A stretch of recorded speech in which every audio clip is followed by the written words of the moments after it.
a people Kali xin hình của tôi hiểu đình hi dòng lệ thì đã có kinh phố zoom lại ra cái kinh phố ba cái này son là cả một số là tiếng ai ô lệ có hình là dòng nắng ai hi lấy xếp kén thình na hoa dấu sinh khu nung ngã cả dân đình đó để thế hỏi lâu nung tròn kỳ lâu đi na lung cô cả một số mà hi lấy xếp thì sân kẻ lệ vô dòng hình mang hiền gì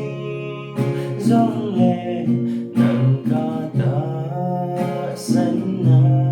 đại lộ đình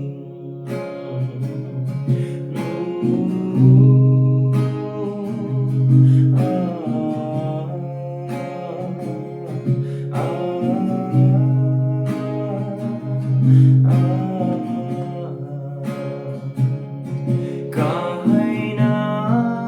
ubay kasin ng katasan na dahil loading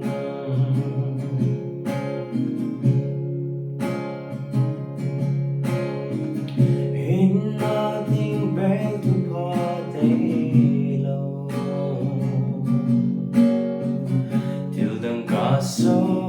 Haokip sinh sung mi ngay trên to khen đình hi lăng em vô là tin sinh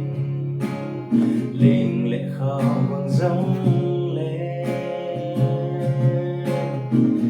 ba cái nâng ca ta sân là cô nên là đại đi buông nghe khôn đi tu that in he they say can thing na ho zo say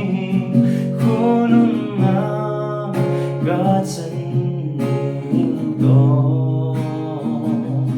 te te hoi lo nung chon ki lo đi na lung go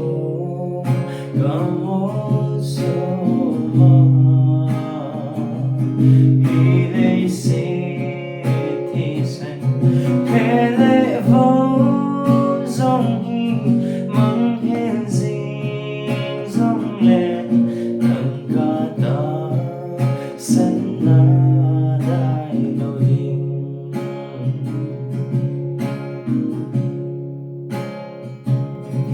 sông bơi na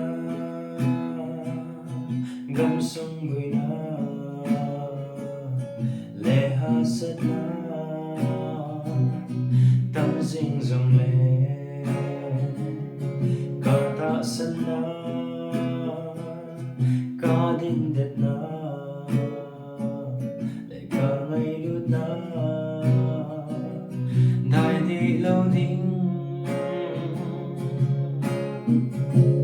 hi lấy xếp kén thình na hoa dấu sinh khu lung ngã cả dân đình đó